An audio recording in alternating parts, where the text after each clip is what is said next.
Power of silence. इंसान के सभी के दुखों का कारण बोलना ही है, क्योंकि आवश्यकता से अधिक बोलना ही दुखों का कारण बनता है। इसलिए कम बोले, सटीक बोले, मधुर बोले और सबसे जरूरी जितनी आवश्यकता हो उतना ही बोले। Power of silence importance in life. वाणी या बोलना ही नहीं बल्कि मौन में भी शक्ति होती है।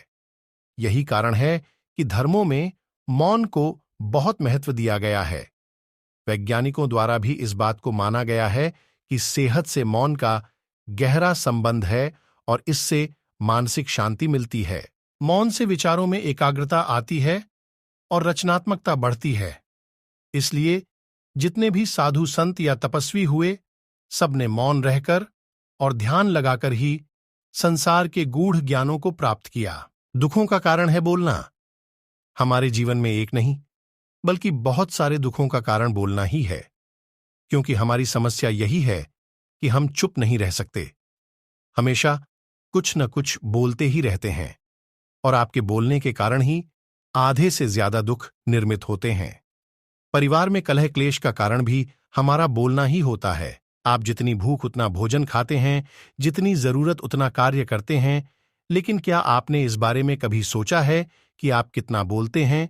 क्या आप उतना ही बोलते हैं जितनी आवश्यकता है या अनावश्यक ही सारे दिन बोलते हैं? इस बारे में कभी अकेले बैठकर जरूर सोचिए कि आज आपने दिन भर में कितना बोला, क्या बोला और सबसे जरूर कि क्यों बोला। इनमें से कितनी मनुष्य की प्रवृत्ति ऐसी है कि वह अपने मन में चल रही बातों को दूसरों को सुनाना चाहता है और दूसरा भी आपके साथ ठीक वही काम करता है। ये बातें किसी अन्य या तीसरे व्यक्ति से संबंधित हो तो सुनने सुनाने का काम और भी दिलचस्पी से होता है। आप फिर जब कभी भी बैठते हैं तो इन्हीं बातों को फिर से दोहराया जाएगा और फिर से इन्हीं बातों पर विचार करेंगे।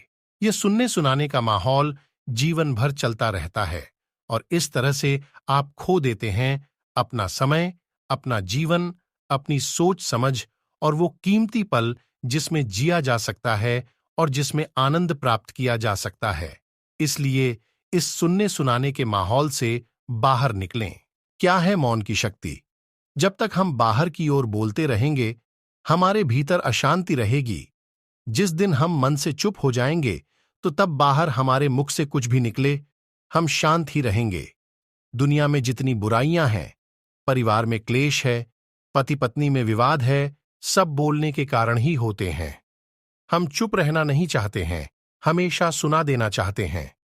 लेकिन व्यर्थ का बोलना ऊर्जा का नष्ट होना है।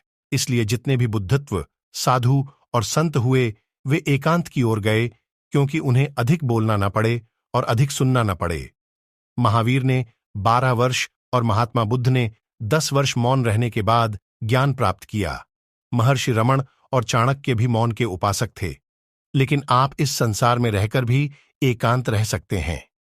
इसके लिए आपको अपनी उन ऊर्जाओं को बचाना होगा जिसे आप व्यर्थ के शब्दों में नष्ट कर देते हैं। इसलिए उतना ही बोले जितना जरूरी हो।